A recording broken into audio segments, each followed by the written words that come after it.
Friends, today we are discussing about home science के important question. ये 6 questions मैं आपको बताने वाला हूँ और अगर आपने 6 क्वेश्चन सुन लिए ना, आप पेपर में पास हो।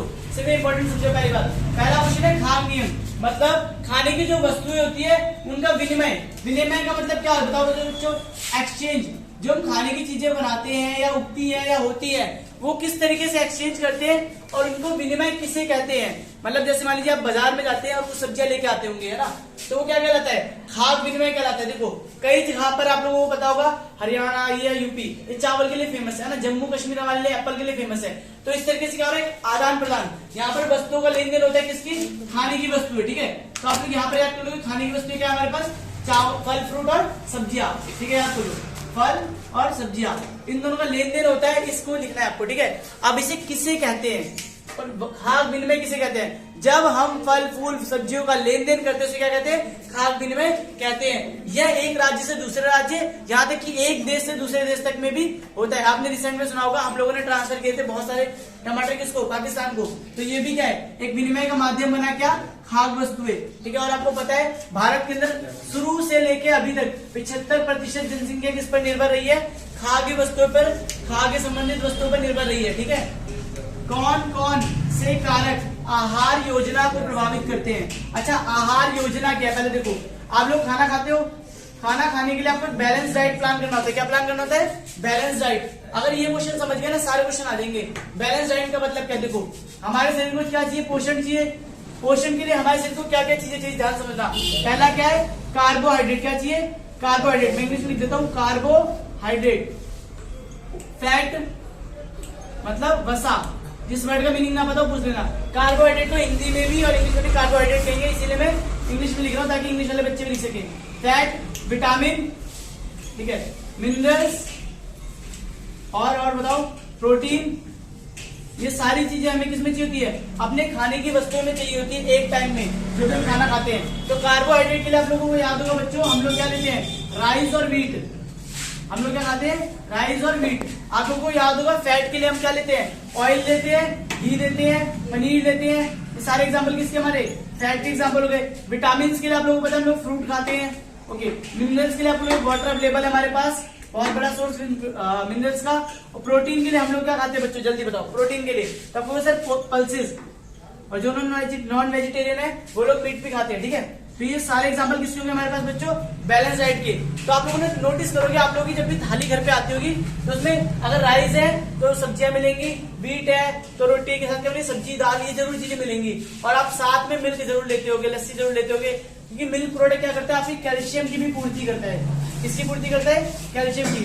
और इन्हीं चीजों को ध्यान में रखते हुए हम लोग क्या करते हैं? अपना खाना तैयार करते हैं, कह सकते हैं अपनी प्लेट तैयार करवाते हैं, जिसमें हमें सभी चीजें मिल जाएं। अगर ये सारी चीजें एक प्लेट में मिल जाती हैं हमें, तो बच्चों हमारी जो बॉडी है वो कभी भी कुपोषित नहीं होगी, मतलब हमारी बॉडी के अंदर पोषण की मात्रा कम नहीं होगी। अगला, आहार योजना से क्या तात्पर्य है? सेम क्वेश्चन है। आहार योजना से तात्पर्य है कि सही मात्रा में जितना आहार हमें चाहिए, आपको याद होगा हमें कितना चाहिए? देखो जितने बच्चे शहर में रहते हैं, जितने भी लोग, उन्हें 2100 से लेकर 2400 कैलोरी चाहिए होती हैं सिर्फ खाने के अंदर। बच्चे जब खाना खाते हैं उसे कैलोरी मिलती है, और अगर हम शहर में रहते हैं तो हमें ज्यादा कैलोरी की जरूरत नहीं है। आप इस डाइट को फॉलो कर लो, लिमिटेड मात्रा में खाओ, आपकी डाइट पूरी हो जाएगी। अगर आप लोग गाँव में रहते हैं तो गाँव की शुरुआत 2800 से है, और लेबर लोग जो मतलब गाँव में मजदूरी करते हैं, खेतियार मजदूर, उनको 2800 से लेकर 5000 तक भी क्या होती है? कैलोरी चाहिए होती है। इसीलिए वो लोग क्या करते हैं? ज्यादा मात्रा में राइस, व्हीट और प्रोटीन का कंज्यूम करते हैं, और वहां पर शुद्ध मात्रा में प्रोटीन मिल जाता है। ठीक है, तो ये याद रहेगा। पोषण क्या है? देखो पोषण क्या है? शरीर को सही मात्रा में आहार देना क्या कहलाता है? पोषण कहलाता है। सही मात्रा का मतलब सर एक ऐसा खाना तैयार करना, एक ऐसी प्लेट तैयार करना जिसके अंदर कार्बोहाइड्रेट, फैट, विटामिन, मिनरल्स हो। प्लस आप लोगों ने देखा होगा हम लोग प्रोटीन लेने के लिए ठंड के अंदर क्या करते हैं? अपने ड्राई फ्रूट्स बढ़ा देते हैं, क्योंकि हमें उस टाइम में प्रोटीन की मात्रा ज्यादा चाहिए होती है। तो पोषण क्या समझ आएगा? पोषण का मतलब है सही मात्रा में क्या करना? अपने शरीर को ऊर्जा देना। ऊर्जा के लिए हम क्या करते हैं? आहार ग्रहण करते हैं। समय और ऊर्जा। समय और ऊर्जा प्रबंधन। प्रबंधन का मतलब याद करो इंग्लिश में मैनेजमेंट। अगर हमें टाइम मैनेजमेंट आ जाए बच्चों और एनर्जी का मैनेजमेंट आ जाए तो हम काफी हद तक अच्छा कर सकते हैं। हमारे एक वेद में भी लिखा हुआ था बहुत अच्छा, अगर हम कम बोले बोलने से क्या होता है, हमारी एनर्जी रिलीज होती है। अगर हम कम बोले तो हमारी बॉडी के अंदर क्या होगा, बहुत सारी ऊर्जा बची रहेगी और उस ऊर्जा को हम सही समय पर प्रयोग कर सकते हैं। लेकिन होता क्या है, बच्चे ऊर्जा का सही मैनेजमेंट मतलब प्रबंधन नहीं करते हैं, गलत चीजों की तरफ, गलत कामों में अपनी ऊर्जा खराब कर रहे हैं, फोन चलाने में, गेम खेलने में, फालतू एक्टिविटीज में। और यहाँ पर समझाना चाह रहे हैं कि अपने जितनी ऊर्जा, जैसे मान लो आप सुबह एक्सरसाइज करना चाहते हो, है ना, तो अपनी एनर्जी कहाँ पर यूज करो, एक्सरसाइज करने में यूज करो, स्टडी में कंज्यूम करो।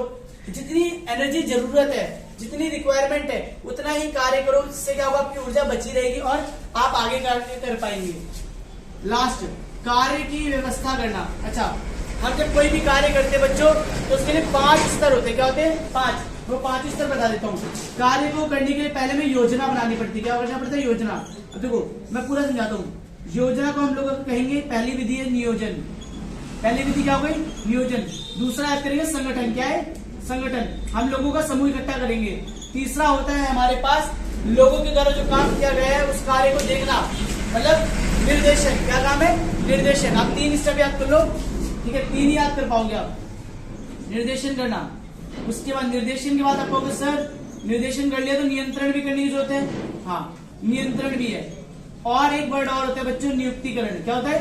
नियुक्तिकरण। देखो मान लो एग्जाम्पल के लिए आपने सोचा है कार्य करना है, एक एग्जाम्पल लेते हैं, बहुत छोटा सा एक पार्टी ऑर्गेनाइज करनी है, तो पहले आप क्या करोगे, उसके लिए प्लानिंग करोगे, क्या क्या खर्चा लगने वाला है, कैसे लगने वाला है, कौन कौन करने वाला है। फिर आप क्या करोगे, संगठन बनाओगे कि कितने लोग काम करने वाले हैं आपके साथ, 5 समूह, 10 समूह, ठीक है। हर समूह का अलग अलग कार्य रखोगे। जैसे एक समूह रख लिया हमने जो पार्टी के अंदर खाने पीने का ऑर्गेनाइज करेगा, एक समूह हमने रख लिया जो वहां पर डेकोरेटिंग देखेगा। ऐसे समूह बना लिए। फिर हम निर्देश देंगे उनको। निर्देश मतलब उन्हें डायरेक्ट करेंगे कि आपको क्या क्या काम करना है। लेकिन अब उनको काम करवाने के लिए किसकी जरूरत पड़ेगी? वर्कर्स की। तो वर्कर को क्या करेंगे? नियुक्ति करेंगे उनकी, सही मात्रा में, सही सैलरी के हिसाब से। और सबसे लास्ट इंपॉर्टेंट काम, नियंत्रण। काम को करने के बाद देखना काम हुआ कितना है और कितना काम रह गया है। नियंत्रण के बाद दोबारा क्या शुरू हो जाता है? नियोजन शुरू हो जाता है। एक कंपनी हमेशा अपनी कार्य व्यवस्था इसी के दौरान रखती है। बच्चों अगर आपने 6 क्वेश्चन समझ लिए हैं और इनके आंसर लिख लिए जैसे मैं बोल रहा हूँ, तो आपको गारंटी के साथ कह रहा हूँ कि होम साइंस में डाउट आने वाला नहीं है। और ऐसी वीडियोस के लिए सब्सक्राइब करें। मैं इसके आगे